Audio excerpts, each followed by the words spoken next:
Yeah, speaking of graduation, I was at graduation ceremony yesterday at TSU. Yeah.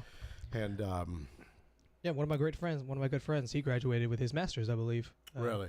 I think it's his master's. He could be his second undergrad. Well, you finished your second undergrad last August. Last August. Yeah. So shout out to Matt Rollins. Congratulations, buddy. I don't know if you listened to this, but congratulations. Well, Tiffany Parker, maybe I shouldn't share this live on the radio, but I had special seating for her. She was going to be sitting with Dr. McPhee's wife. Really? On the front row. Really? In a little dignitary area. Yeah. And she didn't show up. Oh. So Tiffany, if you're listening, shame on you. And Bill Ketchum said she's probably asleep. But anyways, what was so cool, and this is what the internship program I think is, at state capitol is awesome, and a lot of times it leads to employment. But the speaker at the second commencement, which we had lunch with, was the CEO of Nexstar or something with WKRN, and see, she just had an interview at WKRN. I thought, congratulations! Man, she should have been there. But my sister Vicky, that passed away last year, she would always share with me. She was very type A personality and went into sales for insurance and really exceeded. She had that brain tumor at 30, which, that set her back. But she would always tell me, she said, your future is determined by the books you read and the people you meet. Yep. And there's a lot of truth to that. And somebody we're going to meet here in a few minutes is Mr. Charles Jones. It's been on the air with us before. This may be the most fascinating guy, in my opinion, in the state of Tennessee. This guy's going to be, how old, Roger? He'll be 95. I believe it's June the 21st. June 21st. 95 years young. Hell. He grew up in Old Jefferson community, the little city that was outside of Smyrna, and owns the Milky Way farm, owned part of Hickory Hollow Mall, the Macy's, and done good with it. He's a philanthropist, developer, and he'll join us here in just a few minutes. But one thing I like about his story is he remembers leaving Old Jefferson community and going down Jefferson Pike before Seward Air Force Base was built. Mm-hmm. That's, yeah. Can y'all even comprehend that?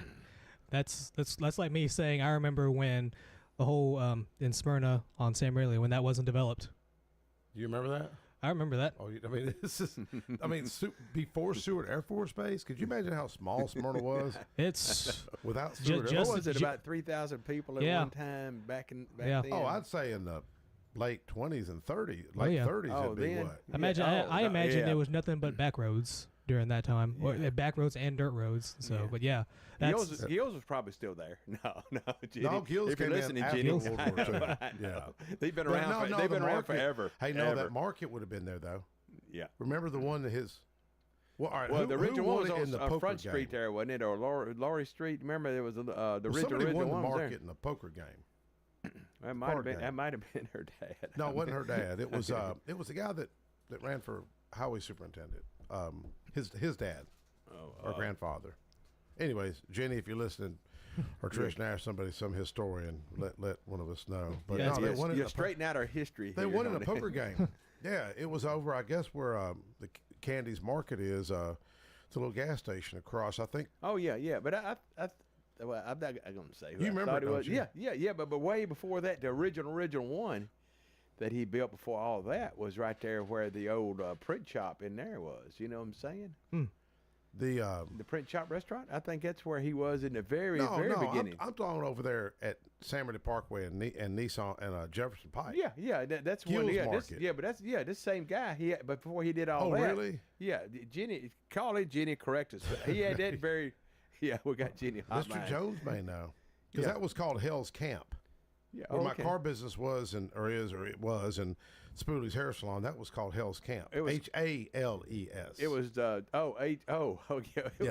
It was Trailer Town when we went to Old Jefferson School. Some kids would come. Well, to that was Jefferson. after Seward Air Force Base. Yeah. But I can remember we used to call it. They call it Trailer Town. Trailer Town back in. Yeah. Man, that's where Mike Hollingshead grew up over there. Yeah. He used to mow grass. Well, I know a lot of people from over there. That's what they would call it back then. Before we get Mr. Jones to that's come way back, before me, but yeah. What would you want to talk about this upcoming event at the VFW? Oh yeah. I just shot a Daryl Dirk a text. He probably didn't recognize my number, but I was going to mention this night. There's going to be a cruise in by Rolling Thunder, Tennessee 1, supporting veterans at the VFW on the Old Nashville Highway in Smyrna, Tennessee, this coming Saturday. And the cruise in's going to be like from 11 to 2, but the whole event, I think, is going to be like from 10 to 6. And they're going to be having a trophy for, it's going to be a Veterans Choice Trophy for the best cruising car. And they're going to have a 50-50 raffle. And there's going to be music. Also, all the donations will be going straight to the the brave women and men who protect our freedom. The Vietnam veterans, and anyway, all veterans, but especially the Vietnam veterans. Yeah. Mm. But anyway, that's gonna be fun. Hope to see everybody there. And Mike, you said you not sure if you'll be there or not. Yeah, I've been wanting my wife and I go out of town. Yeah. We just celebrated 36-year anniversary, and you had really had a we day never off go since nowhere. the session's been out. we You really don't hasn't. get to go nowhere. But anyways, I want to kind of do something. We've been taking care of our grandbabies, and Yeah. they've kind of taken over our life now. But I did have a couple buddies I was going to give a quick shout out to. I was going to give Zachary at Pool and Spa Depot and Lalo Ortiz at First Horizon Bank on Sam Ridley. A couple of good guys. I just, we deal with, customer service. Those guys went overboard. So anyway, I just thought I'd give them a shout out real quick. Yeah, man. Well, you said the guy worked really hard. He really did. Yeah, Zachary did over there, man. He carried that sand out, and like I said, I guess he saw that I looked 70 overnight. He carried it 50-pound bags. You were coming out up. for me. I had you carry my copy. You coming up real slow up these steps, man. I was like, dude, you're gonna have to start going to catches up with fitness. you after a while. Yeah, you're real slow. I mean, Mr. Charles Jones passed you. He's 94. Yeah, and he drove here and walked up those steps. Yeah. That would He be gets bad. around. He gets around good. Oh, yeah. But I like what you're talking about, the work ethic of that young man, because I'm hoping we're going to get into that with Mr. Charles Jones. But the Speaker of the House, Cameron Sexton, gave a great commencement address speech of the day, and he was telling the students that to get off your cell phones, get off your phone. If you go visit your parents, your grandparents, and take the time to spend with them, stay off your phone and all that, and I thought it was really good. I thought it was really good. These kids today, it's a different generation, man. Totally different. Yeah, and Mike, you probably, I know you got good work ethic. I've been around you long enough, but it just seems like, and I imagine y'all do too. You're always here. You're not like, I could tell some guys, but a lot of it, I hear things when I worked at Bridgestone, the new ones they got in, said, man, you wouldn't believe it. Like when I went, I retired there. I did 30 years. I retired. Yep. Everybody I hired in was except the ones that passed away, and a couple, they actually retired there. And so it's just a good job, and you took care of your job. They're paying you to do that, and you want to take care of them. So that's speaking of Bridgestone, just see, I spotted a couch. If anybody wants a nice couch, there's a couch off Murfreesboro Road under the bridge at Nissan, and it looked like a nice couch. It's a sectional. Yeah, we made somebody just drops it off. The show may end a little early tonight, so Mike won't miss out on his couch. I know he's wanting it. Well, I mean, it's I've seen it because there was another couch on Chicken Pike. I used to kid him about. Took a picture of it. Anyway, I took a picture of it, put it on Facebook, and I've got a lot of interest in it so far. I think Marty Luff. I'm not now. Donnie Thompson seemed interested. Donnie, I think, wants it, and Donnie's always got something. Did you put like a little pinpoint on a map on Facebook and say it's right here? Donnie will know where it is. Donnie will find it. But I told Roger, I said it's funny. You can almost predict who's going to comment on something. You know what I mean? Like Craig Smith. He's always got something to say, and I love you, Craig, if you're listening. But he calls He said, Mike, why don't you pick it up, carry it to the convenience center so the trash Nazis can yell at you. It's right there. You see it? Yeah. We pulled it up in studio, and I can see it. It's what do you think? That's what such would a you sight. give at a 1 through 10 there? Oh, man, I'm going to get that's a good picture. depending Hey, on. and I think it's real leather. Is that leather? It's Is that real leather? It's a sectional. It's a nice sectional. Oh. And you found all that out at a stop sign? Yeah, You can tell from your car. Herb Batson, I think he's commenting, and then Ken Ken Northfleet. Is it a recliner? I'm not sure. Ken. No, I think it's just a like an. It might have been a one piece. It Got probably one fell that- out of yeah. a truck. Now it's a two piece. And Don Denton, get your nephew Baker Rayburn to go get it for you. Textbook definition: I fell off the truck this morning. If well, you know, the irony, I mean, I run legislation on this 2 years ago, so it's based on the volume. So, you know, that's volume. It's not just small trash bags. And, Yeah. you know, it allowed the That would be dumping there. The fine there would be dumping. but of all places, why right there in that spot? Hey, I don't know. Some people, They caught that guy at Florence, by the way. yeah. One of his buddies, I think, ratted him out. Oh, wow. For the Really? $50 award reward. Yeah. But anyways, if you want a nice couch, Not a underneath cent of that on- reward was given, probably. No. Well, the legislation that we pass allows a judge to have more discretion. Because back in the day, man, you'd see people wearing a little vest and having to pick up trash on the side of the road.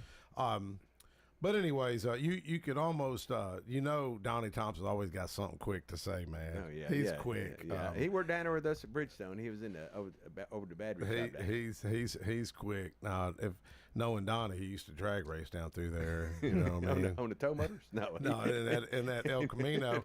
Well, we're going to segue and go into have Charles Jones come back here. Did you anything else you want to get on the VFW? Everything good? I think that's about it. But like I said, it's it's for a good cause, and hope to see everybody there and take donations. And it goes like I said, in these guys, we had them in here.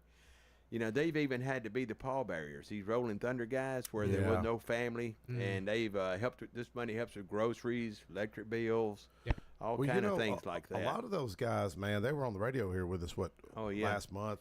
Man, they're getting Mac, and forgot the other guy's name. The other guy, I see he was at our chili cook-off, the other guy. But these guys are slowing down, and one can't even ride anymore, and the other's got a three-wheeler. yeah, you know. But anyways, we're going to segue. Let's take a quick break, Connor, and when we come back, we're going to have Mr. Charles Jones, 95-year-old Charles Jones, and my friend Brenda Bryant, and I'm going to talk about a couple of miracles that I've seen, I've personally witnessed, and you'll hear it from Brenda, so she can validate this. But Connor, let's go to a quick break. We'll be right back. AFFI is Middle Tennessee's premier choice for pest, wildlife, and moisture control. They specialize in those difficult and unique cases. You can reach them by phone at 615-300-2395. That's 615-300-2395. Or stop in at 200 Glenrose Lane in Smyrna.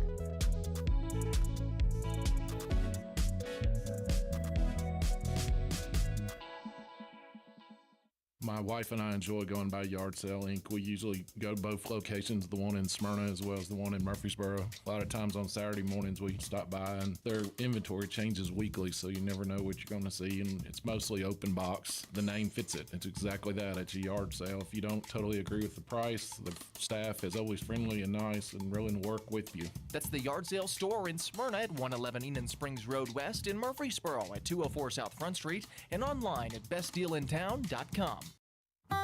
Hi, this is Allie Dowenhauer with Isaiah 117 House. Isaiah 117 House provides physical and emotional support for children awaiting foster care placement here in Rutherford County. We are changing the way foster care begins, and those kiddos are brought to our house to hang out and wait for a foster family, and they're given everything they need. We support foster children, DCS, and foster families here in Rutherford County. Visit us at www.isaiah117house.com or visit our Facebook page, Isaiah 117 House, Rutherford County. When I say VFW, you probably have some visions of a smoke-filled bar with a bunch of old-timers eyeballing you. Well, the Stones River VFW is doing things different. No smoke-filled rooms, no turning prospective members away, and a strong emphasis on camaraderie and community. We believe in instilling our American values in our young people through numerous programs such as Voice of Democracy, Patriots Pen, Scout of the Year, and VFW Teacher of the Year. The Stones River Post intends on becoming a driving force to help, aid, and assist wartime veterans. So if you're one of those veterans with a campaign medal and you want that sense of purpose that you've been missing, then give our recruiter Andrew Farr a call at 615-490-5715. Hey, I'm Floyd, and I'm inviting you to join me at CR. That's Celebrate Recovery. We meet at Family Worship Center, 3045 Memorial Boulevard on Sunday at 6 p.m. We're a 12-step Christ-centered program that offers help for all the hurts, habits, and hang-ups that's causing you pain. The program works if you work it, and I'm proof. For other CR groups, go to CelebrateRecovery.com and click on the group finder. Hope to see you soon.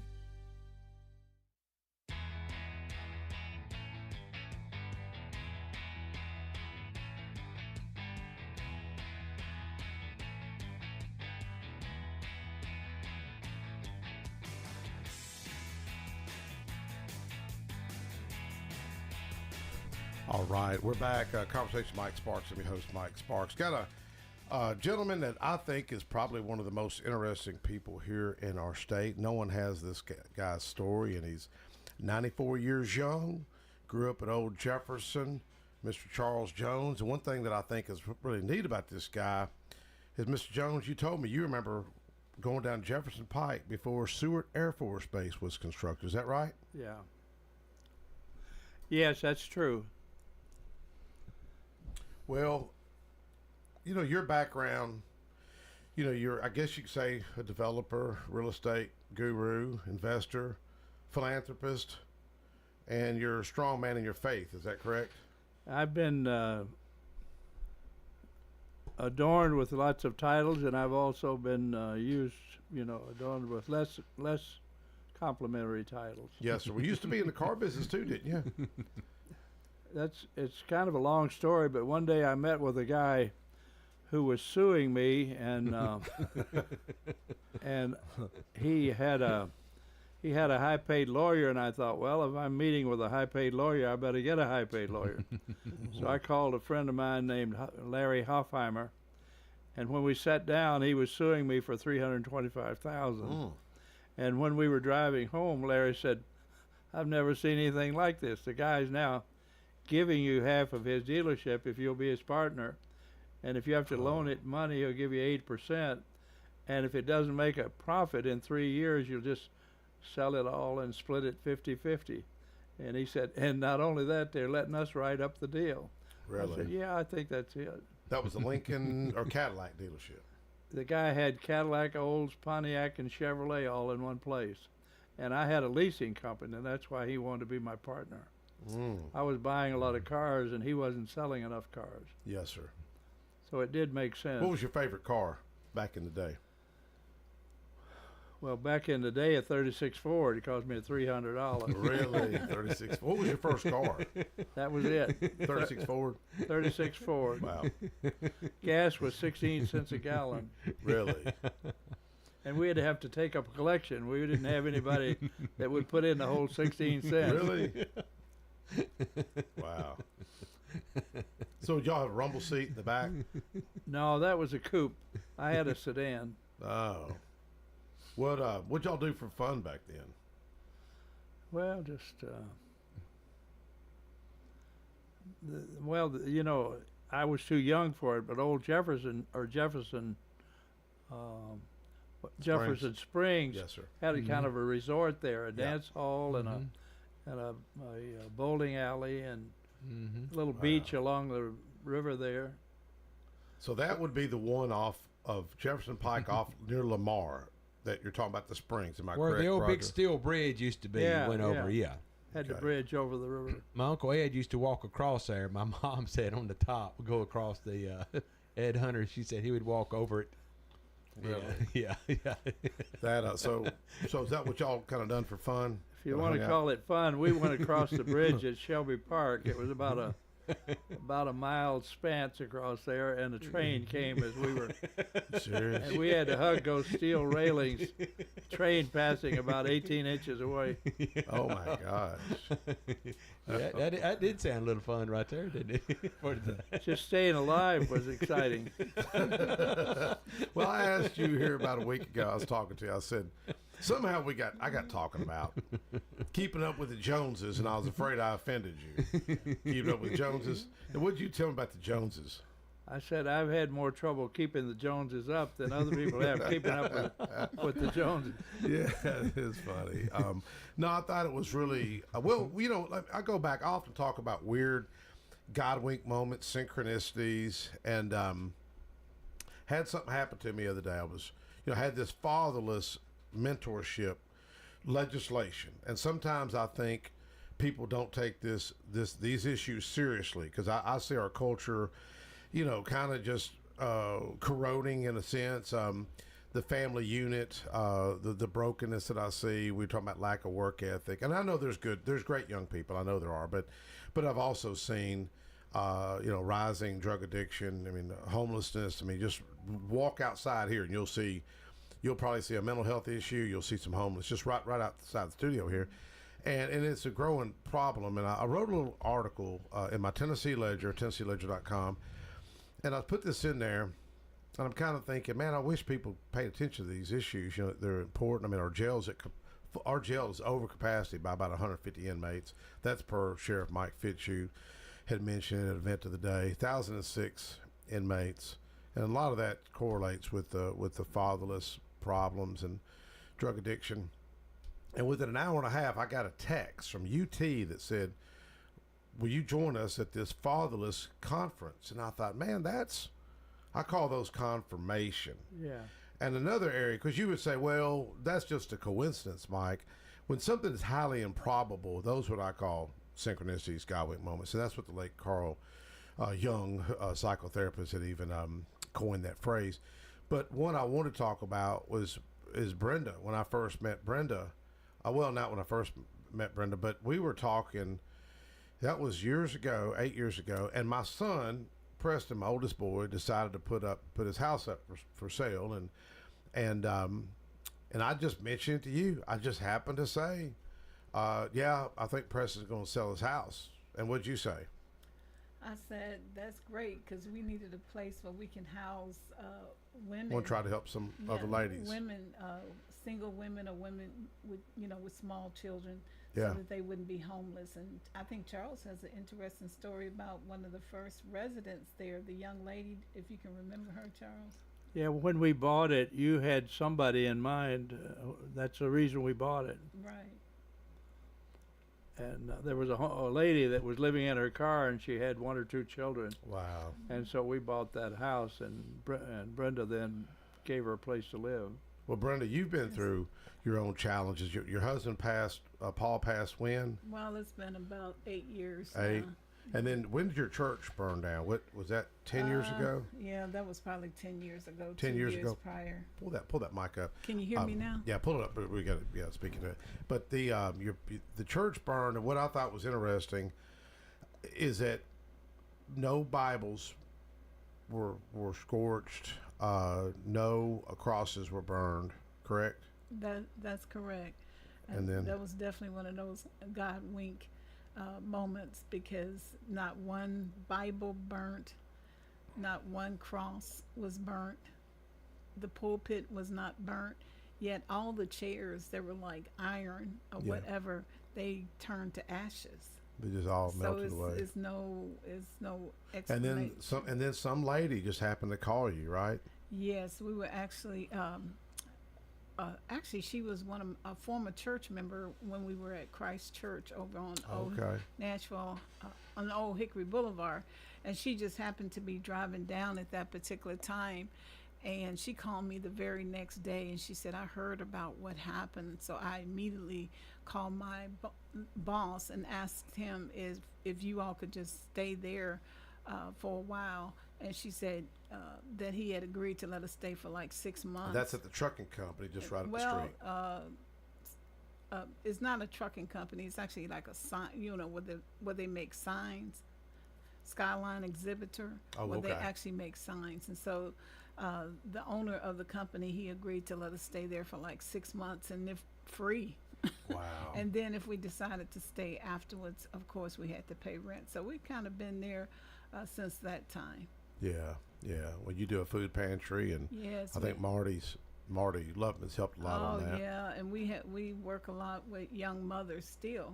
As a matter of fact, I've got a young lady now. She's actually from South Sudan, and I guess her boyfriend, he is incarcerated. Yeah. And so she has like a 3-month-old baby, and she doesn't have anything, no clothes. Wow. I had to go and buy diapers with my own money. Yeah.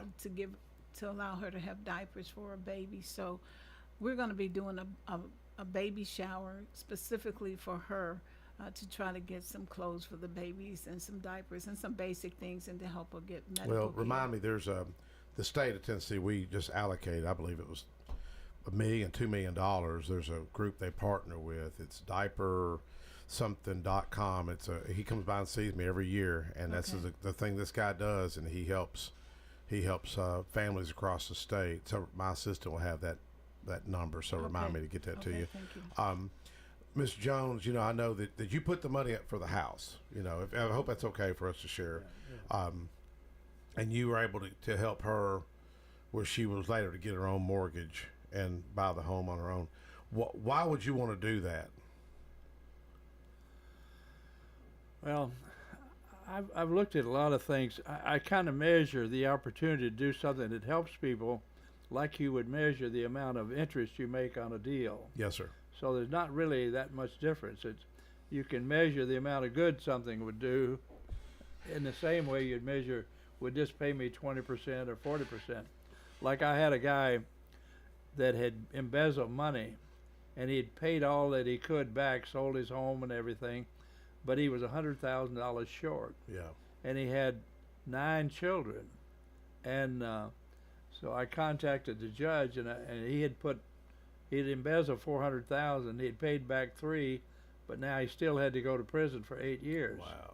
And so I asked the judge, I said, if he could borrow the rest of the money, would you waive the 8 years? And see, I'm thinking not of him, but of the 9 kids and the effect they have on their life. And so the judge agreed, and I met his lawyer at the bank, and they thought I was some dumb person. Yeah. I mean, who says, could I loan you $100,000? Yeah. To a guy that's about to go to prison.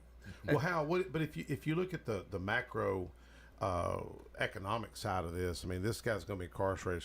If that was today's terms, it'd cost taxpayers $30,000. There's $250,000 that the taxpayers are on the hook. Then somebody's not providing for those kids.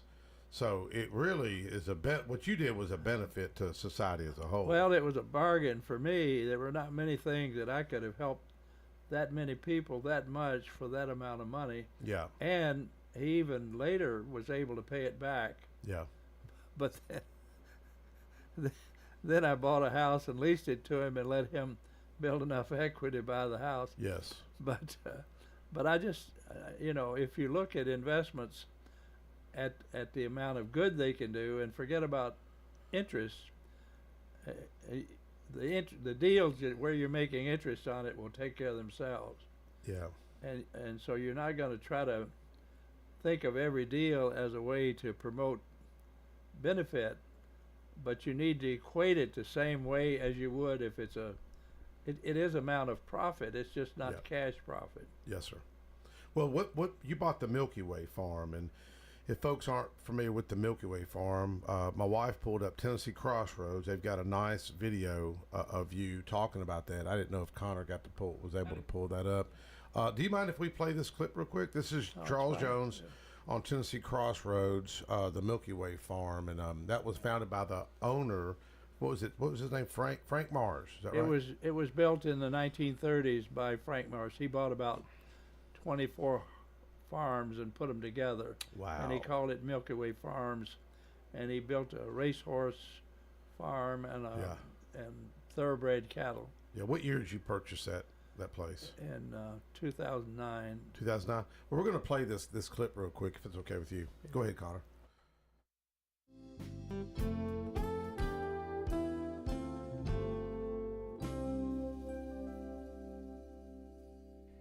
If you've ever had a Milky Way candy bar, and who hasn't, well, you've already got a connection with our first destination. Back during the Great Depression, the head of a large candy bar company fell in love with rural Giles County. So much, he decided to build a massive rustic retreat there. And here's the good part, the new owners are determined to preserve it and share it with visitors.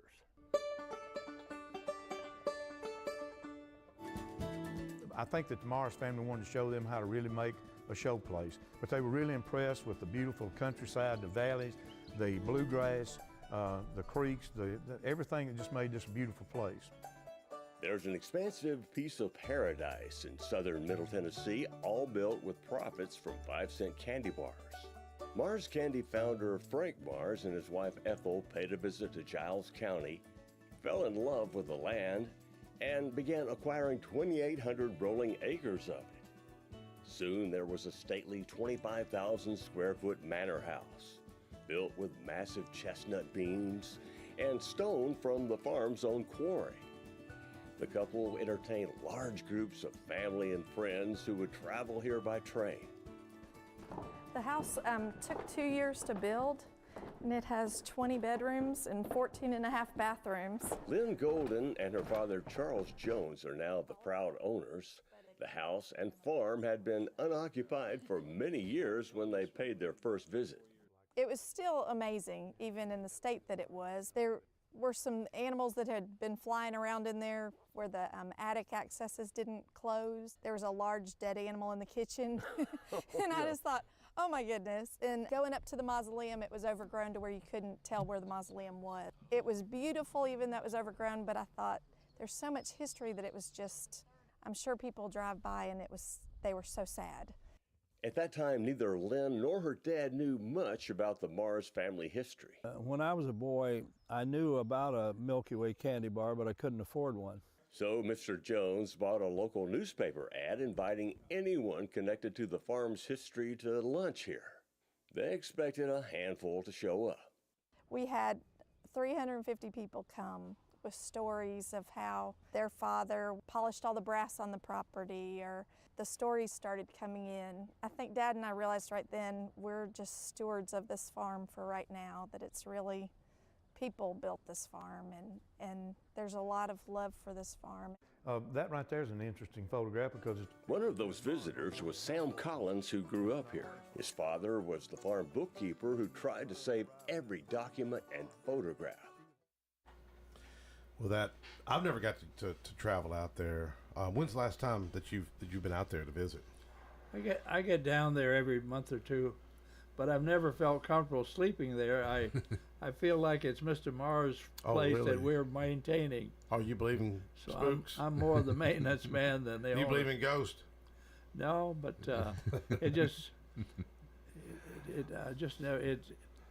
it's a pretty plush-looking area where he used to stay, and so it seems like it's his property rather than mine. Yeah. So do you like? And I don't have any racehorses. It's a nice racetrack. But you used to ride horses and all. Well, in Old Jefferson, there was a fellow named Sam Hall that owned a big farm, and then the Youngbloods managed the farm, and I got acquainted with Tandy Youngblood. Yeah. And that's how I used to be able to ride a horse. We would herd cattle over there at the farm. I was going to tell you, I pulled up this is my Sunday school lesson that Ed Garner, Judy Garner, Jim Winchester is my teacher, and got a great class at Parkway Baptist Church. But read the title of that. That's my Sunday school lesson today. Let's read that title. God's hand in meeting others' needs. Yeah, thought that was very appropriate for this show tonight. Have you always kind of had a heart for people and doing things, or did this just come about when you turned 70 or 80? You know, during the Depression, I didn't know we were so poor because my mother made us share with kids that had less than we did. Yes, sir. And you know, you would think that would take away from you, but it really gives you a totally different perspective. Yes, sir. I never learned how to feel sorry for myself. Yeah. Let me tell you a Mother's Day story. Yes, sir. We used to go to the free clinic at Vanderbilt, and my mother would buy me an ice cream in the transfer station when the streetcar came to go to North Nashville. And one day she said, "Charles, I don't have any money except bus fare today, and I'll buy you an ice cream the next time." Well, when the streetcar pulled up to go to North Nashville, I grabbed the railings. I was about 4 years old, and I started screaming, "I want my ice cream! I want my ice cream!" And my mother standing there kind of embarrassed, or terribly embarrassed. And some poor guy standing there wanting to get home, he said, "Ma'am, I'll buy him an ice cream if that's all right with you."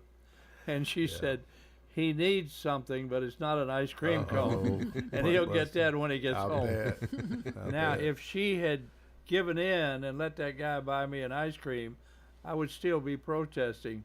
Yeah. But man, you couldn't hire me to carry a protest sign even to a hog killing. Yes, sir. Well, since it's Mother's Day, and you and I talked about this, when did tell us about your mom, what year she was born? She's born in 1898 in Gainesboro, Tennessee. Okay.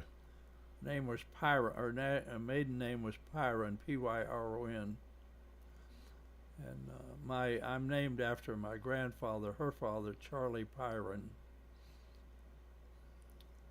He was kind of a minister and photographer and jack of all trades. Now, farmer. Did y'all go to church growing up? I'm assuming you did. He was a lay preacher also, and I got to speak at the church one time, and there were still people there that had known my grandfather. Really? Wow. Oh, yeah. What year was that? That would have been in 1950, 54, 55, Wow. and he died in 1923. What's the name of the church? You remember? It was the Richmond Chapel Church of Christ. Okay. There were two brothers that lived in that area. One on one side of the went to church on one side of the creek, and the other one went on the other. And the one was a really honorable fella, and the other guy was kind of a little bit shady. And one Sunday night, my mother tells the story that they were singing, "Will there be any stars in my crown?" on one side of the creek, and on the other side they were singing, "No, not one." Really? Yeah.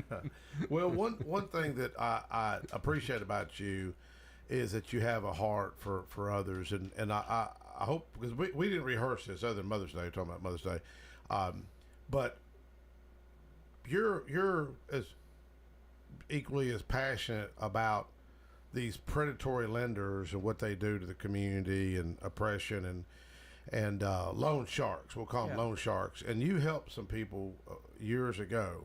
I came up with the idea that I was trying to get the state interested in buying up. See, the payday loan people spend about quite a bit getting a contract written, and they charge 160%. The title people charge 160%.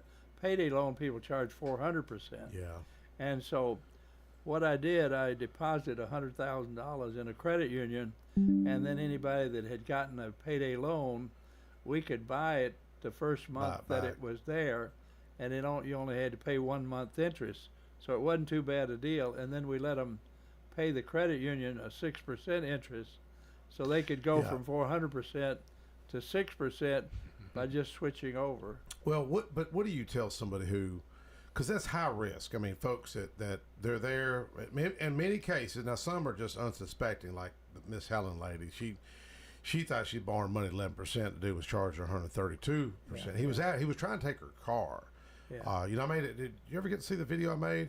If you go to YouTube, type in Miss Helen predatory lending. It's this Tennessee title loan down here at Jackson Heights. Dude's got a good racket going on. He'll loan you money. You think you're borrowing, and he does it to black widows. Yeah. I mean, literally. Yeah. These are African American ladies. There's so much silence in the community. No one's ever speaking up on this stuff. I don't know if they're scared or just don't care. She thought she borrowed money at 11%.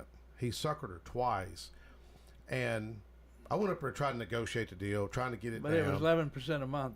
11% a month, and I got him on video. It's in a way, it's sad, but it's kind of funny because I zoom in on the contract, 132%. And they asked me to quit video, and I was like, "No, call the police on me. We'll make this real interesting. Get the cops involved with this." And they're a piece of crap in my book. I mean, you may not want to be that straightforward on it, but she was telling me Dale, the repo man's calling her. I don't know what Dale's last name is, or I'd be sharing it right now.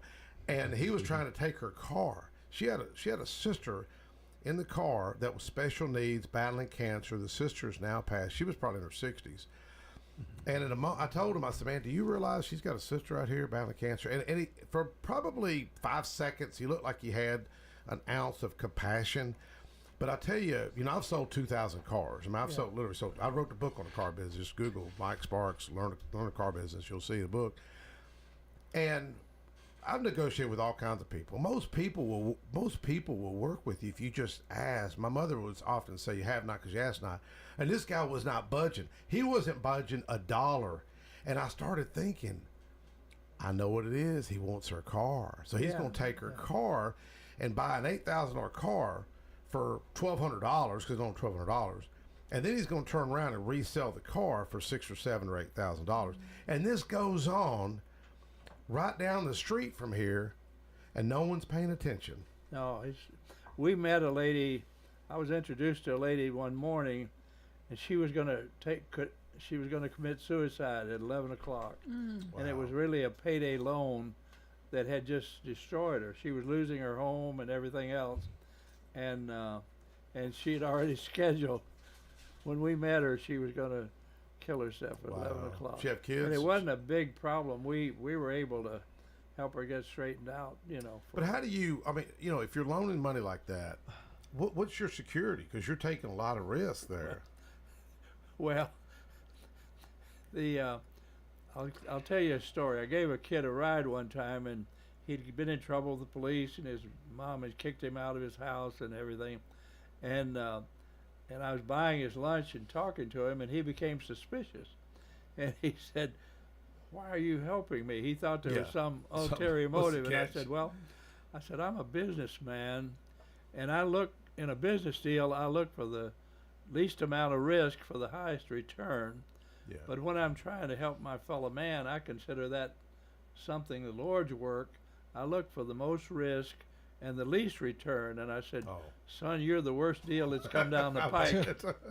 I've had some of those deals with people, Yeah. but sometimes you just got to write it off, you know. You don't want to look for a bargain if you're helping your fellow man. Yeah. In the Lord's work, you want to look for the highest risk. Exactly. But in business, you want to find the least risk for the most return. Well, one thing that you, I need to set the meeting up. I've talked to Bob Freeman. You know, he lost his father. He's a lawmaker in Nashville, and Freeman Web Development. I think you put a deal together with his late father. I bought St. Bernard from them. Now that was convent building. Convent building. It was a Catholic. Where the nuns would stay. Catholic convent. Okay. Yeah. What is it now? Some condos or something? Well, we converted it into an office building, and then later, and we had a church that used the chapel. Yeah. And later, they built up a big enough congregation that they bought the building themselves. Well, I seen a news article the other day, and it made me think of you. It was Rivergate Mall, where the National Mayor Freddie O'Connell, some developer trying to put a deal together with a lot of affordable housing, and you own the Macy's there, correct? And we own the land where the Macy's. There's 12 acres there, and it's been approved for 320 apartments, and then a hotel. Yeah. We'll talk about what you and I met at Chick-fil-A kind of over this, because I want to get you with Tennessee Housing Authority, and then pick Freeman's brain and some others with this, I guess you call it benevolent capitalism, and this is kind of tied into affordable housing. I love your idea, because here's the thing about it. You're not just talking the talk. You've done this. You've already made this happen. I witnessed it with Brenda, and I know you're passionate about this, but talk about the housing development where people could lease a property, and then they're able to hopefully buy a piece of property on their own. The reasoning behind it is, let's say I pay 20% down on a set of apartments, maybe 100 apartments, and then the tenants then make monthly payments that take care of paying the capital or the mortgage, and also build equity. And so what I did, within a 5-year period, I probably made 20% return on my investment on the down payment. Yes, sir. And then by letting people buy or letting people build equity, everybody that was involved made at least $50,000 of equity. Wow. And how many years? In 5 years. $50,000 in equity? Yeah. Okay. It was surprising. Of course, the value of the property went up. Yes. Not just the fact that you were paying the mortgage down. And that's what I would do with this, with benevolent capitalism, I would put up the money for the down payment. Yeah. And then the tenants would, of course, make payments and in effect donate the property to me. Yeah. Although that's not the terminology, but that's what it amounts to. Yes. And by sharing the equity with them, I'm still making at least 20% return on my investment every year, and they're making, everybody in the case that I did was able to get at least $50,000 equity. Yes, sir. Now, let me ask you, was your dad I'm assuming your father was very involved in your life. My dad never owned a horse. Really? Never owned a horse? No. Wow.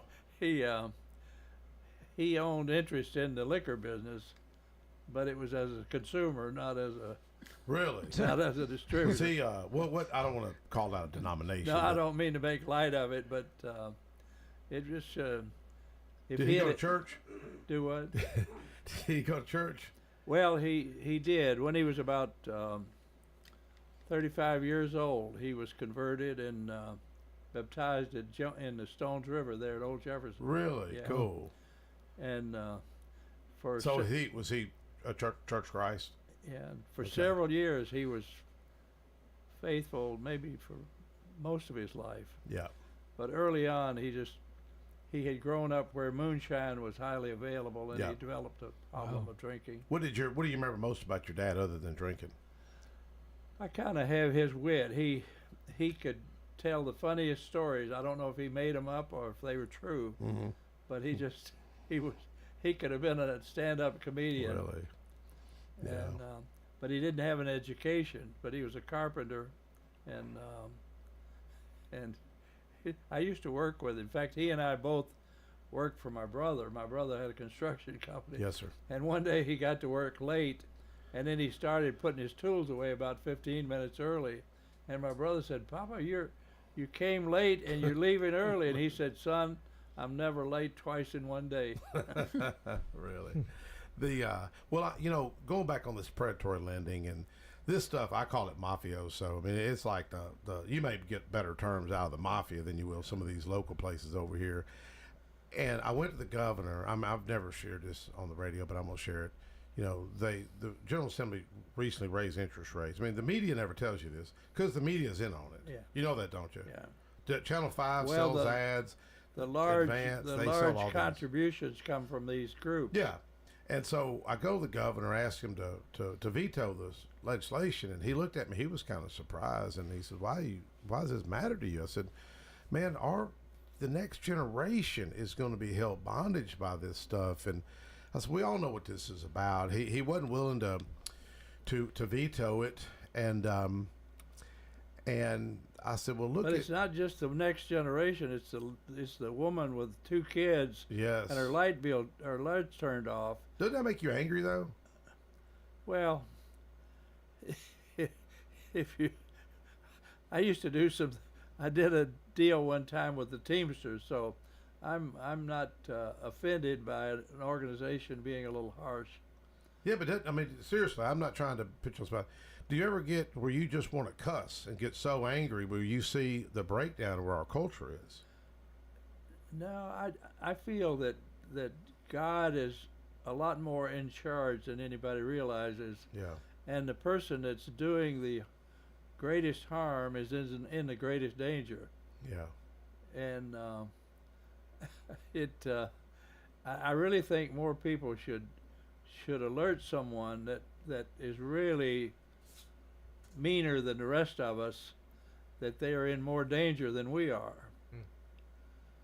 Well, one thing I did ask the governor if he would, I said, well, if you can't veto it, can you at least start stressing financial literacy to some of these, to some of these young people, and not just young people. I mean, middle age, older. My father was World War II. He was a hard guy. And he helped me get my first car, and I remembered, and I sold it, made a good lick on that car. It was a '69 Camaro, made $1,000 on it, and then I had another '68 Camaro. He put the money up, but he always told me, he said, if you don't make that car payment, I'm gonna repo the car. You better park that car. But I was telling the governor, I said, I bet you wouldn't be governor if it wasn't for your father. Yeah. And he kind of paused, looked at me. He said, "No, Mike, you're probably right, because buying that old Camaro, which would be worth a lot of money if I still had it today, I sold it to buy my first house at 22. But we got these young guys in the studio, Jeremy here and Connor. I mean, let me just ask you, Jeremy, when are you going to buy your first house? That's a great question. That's Connor, a great question. when are you going to buy your first house? Well, I just signed rental forms last Monday. That's my first big foray into being an actual adult. So it's a scary thought. It's sad, you know. You know, I'll bet there's many property owners that if you just introduce the idea to them of sharing equity with their tenants, that they would do it. I mean, it might take a little sales job, but I would like the opportunity to talk to people that own whatever they ask. It could be an office building or an apartment building or whatever. I think at least 20% of the people would probably be willing to share equity with their tenants. You know, Dr. Krause does a show on Thursday morning. His daughter's Jennifer Krause, and he's done some similar things. He's a professor at Columbia State and Motlow. He's done that similarly. We've got a caller. Caller, go ahead. Hey guys, this is Marty. Hey, sorry to keep you on hold, brother. How's it going? Going good. I'm really enjoying listening to Mr. Jones talk. I mean, fascinating man. And Mr. Jones, I raced my horse on your property down there for several years. Could you hear him? On the Milky Way? Yes, sir. Yeah, it's been a wonderful place to own. It's just my mother, one time I told her I had bought something and the monthly payments were more than my gross income, and 3 or 4 years later she said, "Charles, I'm going to quit worrying about that deal." And I said, "What is that?" She said, "You said your payments were more than your income and yet you still own it, so I'm going to quit worrying how you do it."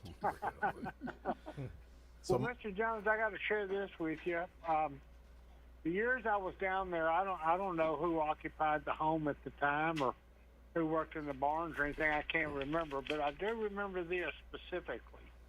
The house was definitely haunted by all the people that was in it. They told me that.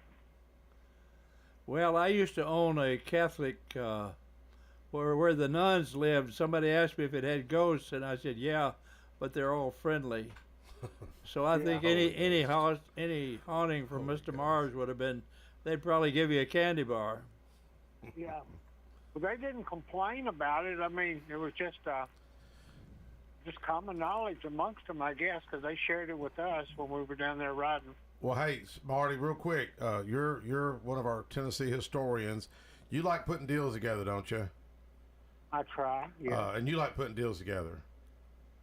Mr. Jones, okay? Yeah. He's looking at me like, uh-oh. I'm nodding here over the microphone. Here's the deal. I'm going to make you an offer. We need a golf cart at Sam Davis' home. I can raise a little money. If maybe you and Marty can help, and I'll do some bartering with you on some radio spots. Maybe you do a weekly wisdom update on WGNS here, and Marty, we work out something with State Farm or something. But the golf cart can be used for Old Jefferson tours, can be used at Sam Davis to help seniors to get around. Well, Marty can't walk and very limited, so it would even help Marty. But I'm gonna put a deal with you and Marty live on the radio. Can you do that?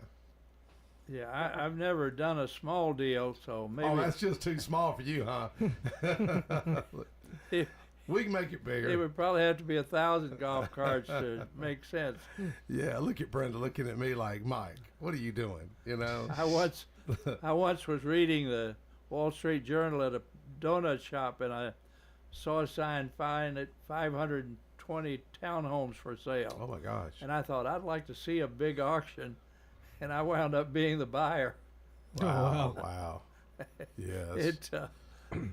So I once ordered 1,000 Oldsmobile convertibles, and the factory threw the order out because they said they were only going to make 1,500, and they didn't want to. 15,000, and they didn't want to sell one dealer 1,000 of them. Wow. Yeah. Even though my bank was willing to put up the money. Well, you and Marty are similar. Marty built his building on Nissan Drive. He had a vision. I think Paul Johns gave him the idea, if I'm not mistaken, Marty. And he built that. Yeah, mistaken. I always kind of jab at him. But he built that building at 33 years of age. He's done a lot of risk taking and a lot of creative things, and probably made some good deals. Probably made a few bad deals along the way. But what advice would you have in the last minute we have here to young entrepreneurs? Well, I guess I did a radio show one day where I said there are 25 ways to say no, and one of them is yes. One way you say no is yes. You say no, okay, and it really means yes. Right. So anything you're doing, if you don't get anybody saying no to you, it's probably not worth doing. Well, Marty, Mr. we Jones, it's nice listening to you, sir.